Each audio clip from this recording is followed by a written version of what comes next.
संतमाय पहिला शब्द आहे, पहिली उपमा माय या शब्दाची आहे. माय म्हणजे आई आणि आई म्हणजे म्हणजे आत्मा, ई म्हणजे ईश्वर, आत्मा आणि ईश्वराचं एकरूप म्हणजे आई. मग तुम्ही संत माय आहात, तुम्ही संत बाप आहात. हा एवढं लक्षात ठेवा. जगद्गुरु तुकोबाराय संतांचं महात्म्य प्रतिपादन करताना आई बापाची उपमा देतात. म्हणजे आपल्या जीवनातले आई बाप आपले. आलं का तुमच्या ध्यानात? ऐकताय ना तुम्ही? बोला ना जरा.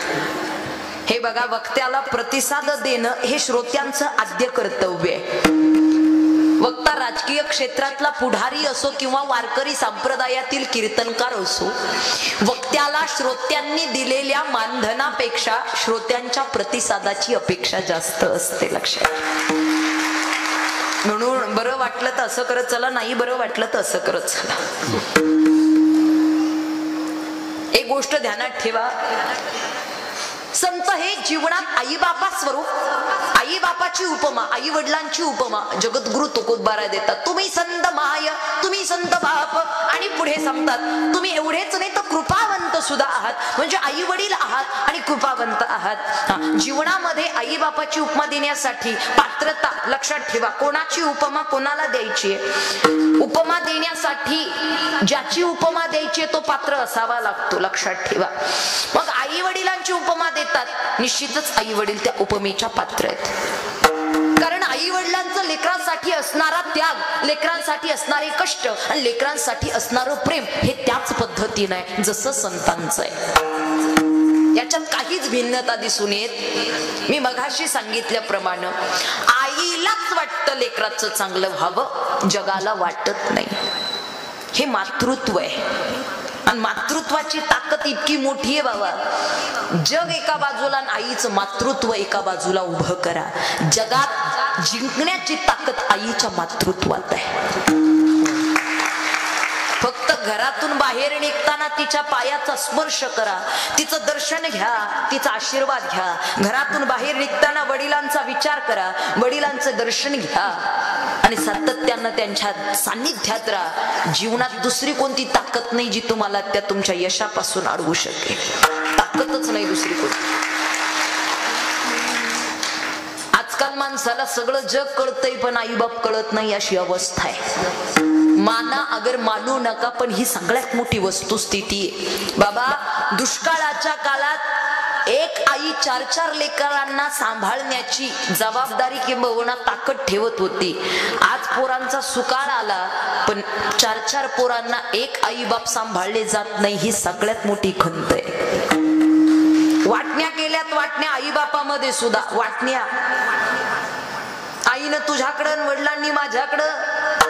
अरे उभा आयुष्य दोघांनी पती पत्नीनं एकत्र सुख दुःखामध्ये जी येतील ती संकट दोघांनी मिळून त्याला तोंड दिलं. आणि या म्हातारपणामध्ये, उतारत्या वयामध्ये तुम्ही तुमच्या सुखाकरिता आई बापाची वाटणी करून घेता, यासारखं पाप दुसरं कोणतं नाही. लक्षात ठेवा. अरे त्या आई बापानं तुम्हाला वाढवताना चौघांना वेगळं नाही दिलं. एकाच ताटामध्ये भाकरीचे 4 तुकडे आईनं केले. अरे एखादा पेढा जर कुठे मिळाला, एखादा लाडू जर मिळाला, चॉकलेट जर घेतली ना, त्या आईनं मूठ झाकायची, घरी यायचं आणि 4 लेकरांमध्ये एका चॉकलेटचे 4 तुकडे करायचे, तुम्हाला द्यायचे. तिनं कधीच तुमच्यात फरक नाही केला. मग आज जर त्या आई वडिलांना सांभाळण्यामध्ये तुम्ही वाटणी आणि लागतं किती हो. चतकोर भाकरी खाऊन सुद्धा या जुन्या जाणत्या माणसांना पोट भरलेली आहेत. दुष्काळाचा काळ आठवला तर डोळे भरून येतात. हृदयाला हुंदका येतो, डोळे भरून येतात. बाबा, पोटभर जेवण मिळायचं का? आहेत जुनी जाणती माणसं. इथून पाठीमागचा 50-70 वर्षांपूर्वीचा काळ जर पाहिला, हातावरती चतकोर भाकर यायची. त्या चतकोर भाकरीला चटणी नव्हती, तेल नव्हतं, मीठ नव्हतं. पाण्यासोबत कोरडी भाकरी खावी लागायची. परिस्थितीची जाणीव होती लोकांना. आज सकाळी वेगळं, दुपारी वेगळं, सायंकाळी वेगळं, संध्याकाळी वेगळं. काहींना खाता येत नाही, काहींना खाल्लेलं पचत नाही, अशी अवस्था आहे. का? जाणीव राहिली नाही. विचारा त्या आईला, विचारा त्या वडिलांना काय कष्ट हाडाची काढी केली.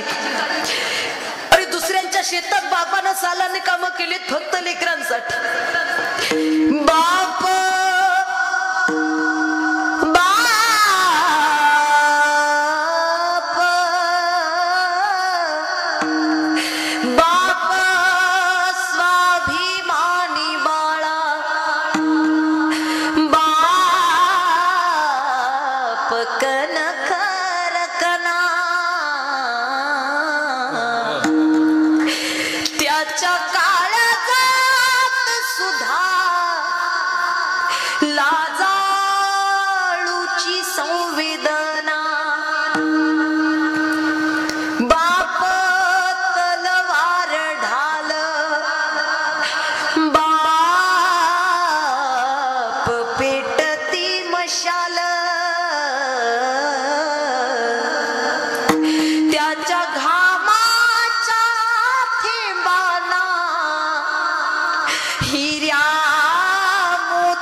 बोला.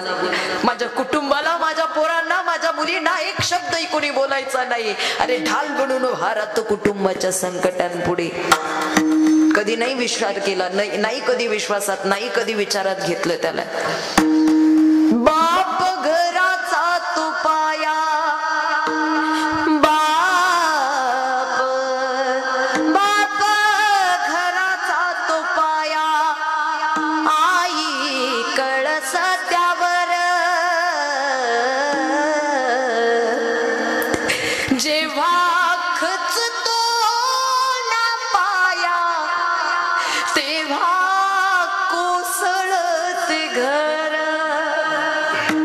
इमारत किती मोठी आणि भक्कम असू द्यात, पाया जोपर्यंत नीट आहे तोपर्यंत इमारत स्थिर आहे. ज्या क्षणाला पाया खचतो त्या क्षणाला किती मोठी इमारत असू द्या छोट्याशा वाऱ्याच्या झुळकीने सुद्धा डगमगते. बाप म्हणजे रे कसा, जसा पाण्यातला मासा,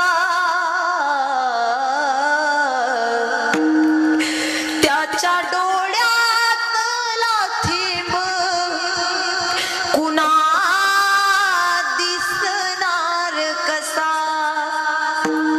नाही तो कधी रडला, नाही तो कधी खचला, अरे नाही कधी त्यानं त्याच्या चेहऱ्यावर दुःख आणि संकट दाखवलं. पण आजही तो वरून दिसतो कठोर, पण नारळात आतमध्ये जसं गोड पाणी राहतं ना, वरचं कवच कठोर असतं पण आतमध्ये गोड पाणी असतं, तसा बाप वरून दिसताना कठोर आहे, भक्कम आहे, स्थिर आहे, पण आतमध्ये तो गोड पाण्यासारखाच राहतो. बाप साठवी तो अश्रू, बाप साठवी तो अश्रू, फक्त एका क्षणासाठी,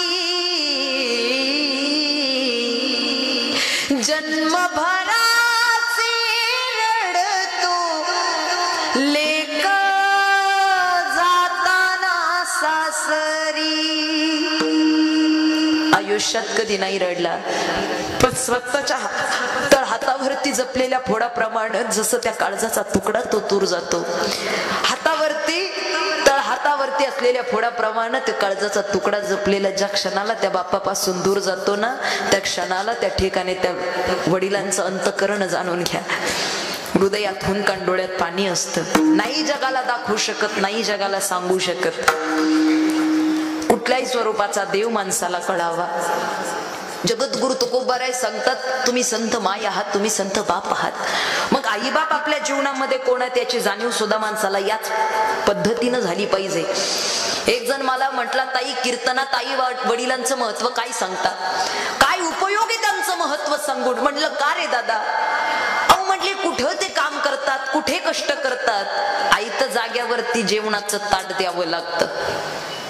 स्वतः कष्ट करत नाही, पायानं चालता येत नाही, मुखाला बोलता येत नाही, ऐकू जात नाही, उपयोग काय त्यांचे सेवा करून. म्हटलं ए दादा, आज आई बाप म्हातारे झाले, त्यांना कष्ट होत नाही म्हणून तू त्यांचा तिरस्कार करतोस का? अरे तिरस्कार करू नको. एक गोष्ट ध्यानात ठेव, ज्या वयात तुला चालता येत नव्हतं त्या वडिलांनी स्वतःच्या खांद्यावरती बसवून तुला अख्खं जग फिरवलं, हे विसरू नकोस. अरे नव्हतं येत तुझ्या हातानं तुला खाता, पण तुझं पोट भरण्याची जबाबदारी त्या आईकडे होती. स्वतःच ताट तिनं बाजूला सारावं आणि चिवूचा माऊचा काऊचा घास करून तुझ्या मुखात भरवला. विचार कर, आज जर तिला स्वतःच्या हातानं खाता येत नसेल ना, तर तू तुझ्या हातानं तिला भरवणं कर्तव्य आहे तुझं. यात चुकीचं काय? आज जर स्वतःची कामं त्यांना स्वतः करता येत नसतील तर तू त्यांचा आधार बनणं, म्हातारपणाची काठी बनणं कर्तव्य तुझं. निश्चितच कदाचित आम्ही आज सुशिक्षित झालोय, ज्ञान वाढलेलं आहे, आधुनिकता वाढलेली आहे, टेक्नॉलॉजी वाढलेली आहे, म्हणून आम्हाला आई वडिलांचा तिरस्कार वाटतो, आई वडिलांची काही पोरांना लाज वाटते. अरे धोतर नेसणारा बाप, लुगडं नेसणारी आई, पोरांना अपमान वाटतो. किती टेक्नॉलॉजी, किती ज्ञान वाढवू द्यात, किती आधुनिकता वाढवू द्यात, पण आपल्या आई बापासारखं प्रेम जग नाही करू शकत आपल्यावर, लक्षात ठेवा. एका कीर्तनात म्हातारे आजोबा रडत होते. आजी कीर्तन संपलं आणि आजोबांना विचारलं, म्हटलं बाबा तुम्ही का रडताय? आजोबांनी उत्तर दिलं, ताई आज सकाळी माझी आई वारली, आज पहाटे सकाळी माझी आई वारली. म्हटलं बाबा तुमचं वय किती? आजोबांनी उत्तर दिलं, 70 वर्षांचं माझं वय. म्हटलं तुम्ही 70 वर्षाचे, मग तुमची आई किती वर्षांची असेल? ताई 100 वर्षाची माझी आई होती. काय म्हणले? 100 वर्षांची माझी आई होती. म्हटलं बाबा शेवटी जन्माला आला तो जाणार आहे, निश्चितच प्रत्येकाला जावं लागणार. आजोबांनी उत्तर दिलं, ताई मलाही माहित आहे माझी आई कधी ना कधी तरी जाणार आहे, मलाही कळतंय माझी आई कधी ना कधी तरी जाणार आहे. म्हटलं मग रडता कशाला? आजोबांनी उत्तर दिलं, ताई रडू तर यासाठी येतं, कारण या स्वार्थाच्या जगात निस्वार्थ अंतःकरणानं या 70 वर्षाच्या म्हाताऱ्याला बाळा म्हणून हाक मारणारी फक्त आणि फक्त माझी आई होती. हो, फक्त आणि फक्त माझी आई होती. हे जग नाही आता मला बाळा म्हणणार का? म्हणेल कोणी 70 वर्षाच्या म्हाताऱ्या माणसाला बाळा? फक्त आणि माझी आई म्हणायची मला बाळा. आज ती आई राहिली नाही, उपयोग काय? ममतेची मूर्ती होती माझी आई, ममतेची मूर्ती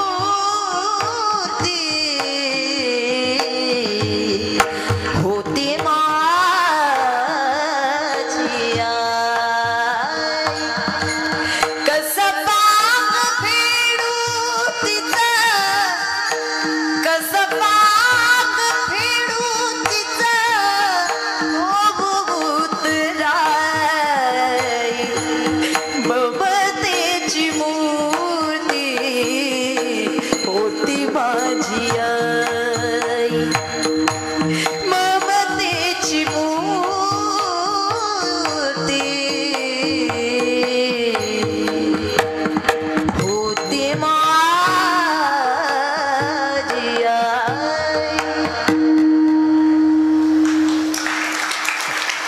माझ्या आई सारखं दुसरं कोणी नाही.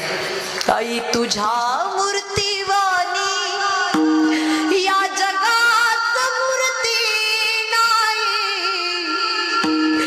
अनमोल जन्म दिला आई तुझे, उपकार फिटणार नाही फेडू शकत तिने केलेला उपकार. किती हाडाची गाडी रक्ताचं पाणी आपल्यासाठी केलं. आणि मला वाटतं हे संतांनी दिलेली उपमा त्या पात्रतेला आई वडील आहेत. तेही झिजतात, तेही कष्ट करतात आपल्या लेकरांचं आयुष्य सुखकारक होण्यासाठी. आणि संत सुद्धा झिजतात, संत सुद्धा कष्ट करतात, संत सुद्धा अंतःकरणामध्ये कळवळा धरतात समाजाचं कल्याण होण्यासाठी. विठ्ठल विठ्ठल. कारण आपला उद्धार व्हावं हे त्यांच्या अंतःकरणात आहे आणि त्यांना माहित आहे की कोणत्या मार्गाने या समाजाला घालवलं की याचा उद्धार होणार आहे. जसं आई बापाला माहित असतं की कोणत्या ठिकाणी कोणत्या रस्त्यानं सांगितलं जाईल की माझा बाळ व्यवस्थित जाईल, हे आई बापाला माहित आहे. चांगलं काय वाईट काय आई बापाला माहित आहे. तसं समाजाचं हित काय अहित काय हे संतांना माहित आहे.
संत उद्धार करतात, आम्हाला मार्गदर्शन करतात, उपदेश करतात, अनुभव सांगतात. अनुभव आले अंगात ते या जगात येत असे, कारण याचं हित व्हावं. आणि संतांच्या हृदयामध्ये एक भाव आहे, हे विश्वची माझे घर.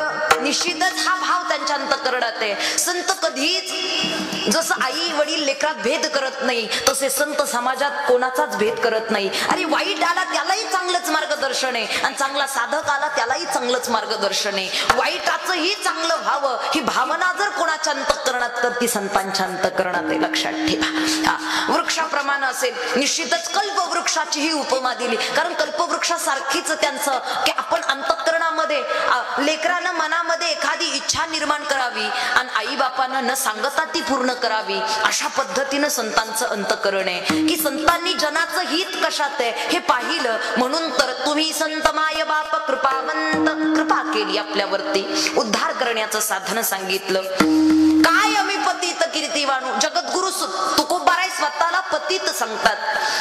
खऱ्या अर्थाने एवढं मोठं महात्म्य आहे, पण स्वतःला पतित म्हणून सांगतात, याच्यातच खरं संतांचं महत्व प्रतिपादन होतं, लक्षात ठेवा.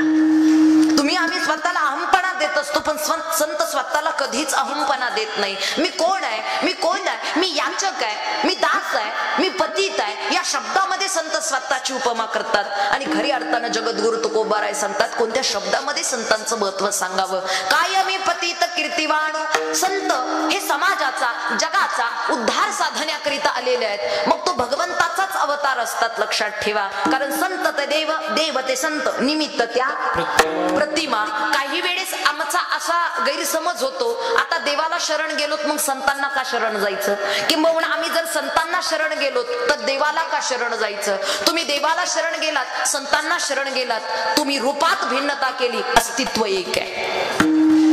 अस्तित्व इथं वाक्य पाहिलं ना, सवका मालिक, रूपात भिन्नता आहे, पण संत आणि भगवंत हे एक आहे. आणि निश्चितच ते अवतार धारण करून येतात. ते कशा करिता, अभंगाच्या दुसऱ्या चरणात अवतार तुम्हा धराया कारण,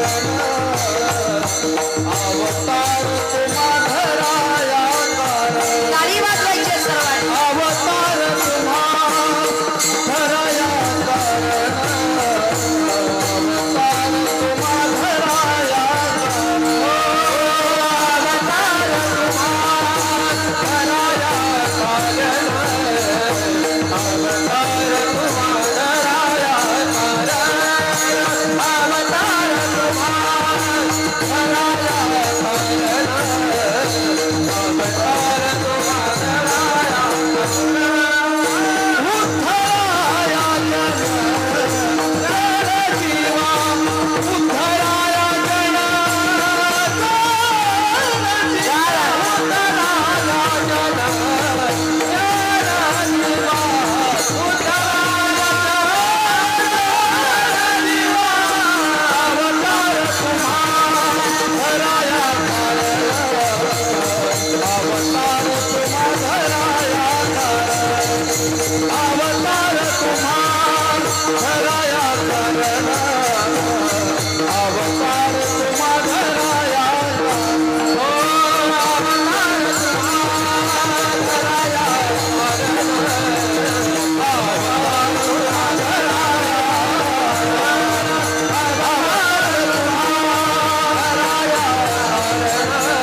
हे अवतारित होत असतात. लक्षात ठेवा, संतांचे अवतार आहेत.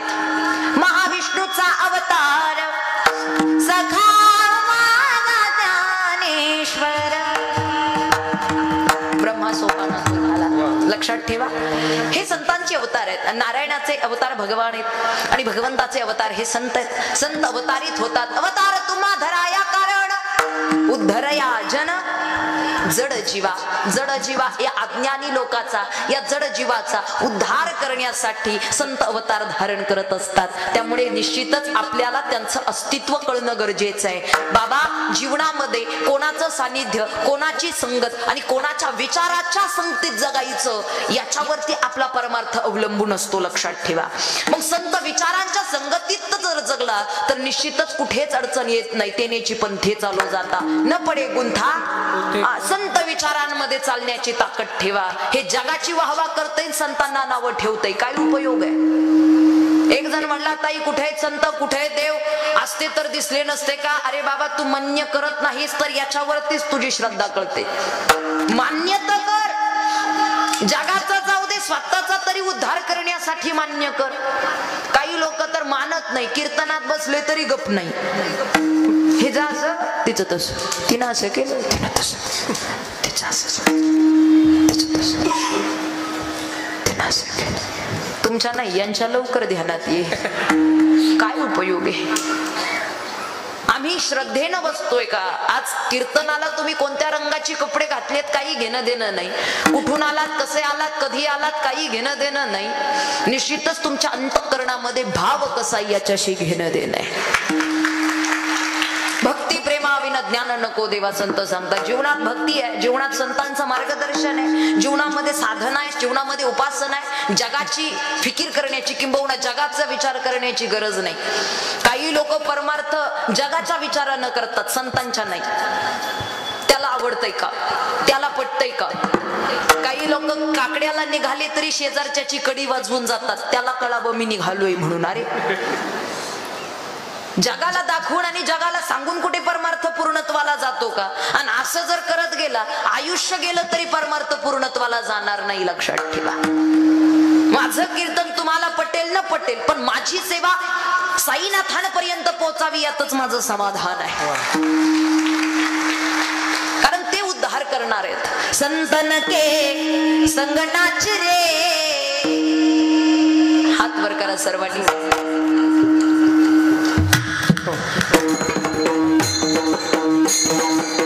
टाळी, एक तालात टाळी वाजली पाहिजे सर्वांची.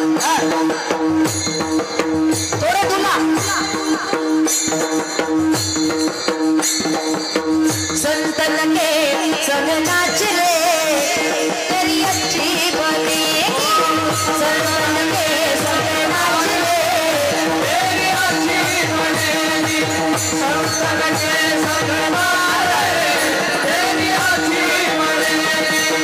अच्छी बनेगी, तेरी बिगड़ी बनेगी. अच्छी बनेगी, तेरी बिगड़ी बनेगी. अच्छी बनेगी, तेरी बिगड़ी बनेगी. संतन के संग नाच रे, तेरी अच्छी बनेगी.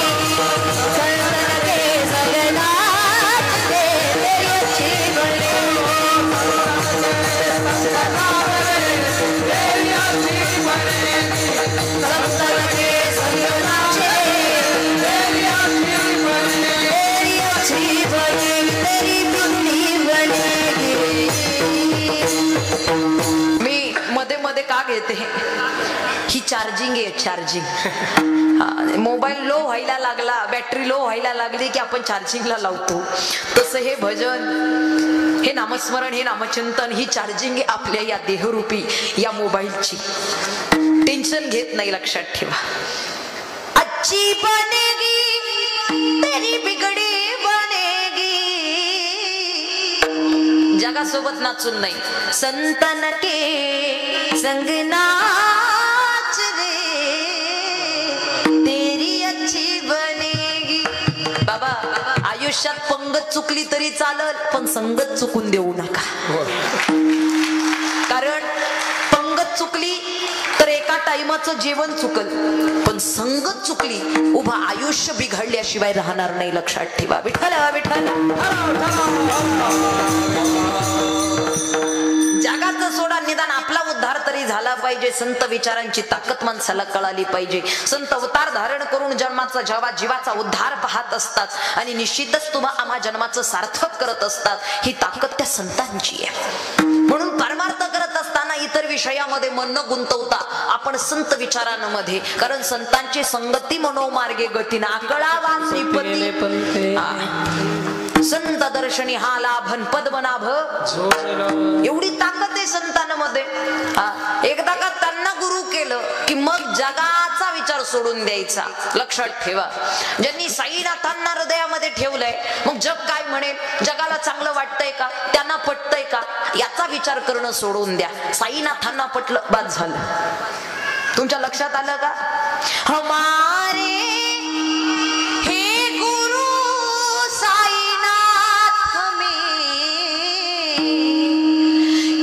बात की चिंता, हमारे हे गुरु साईनाथ में किस बात की चिंता, हमें किस बात की चिंता. मेरे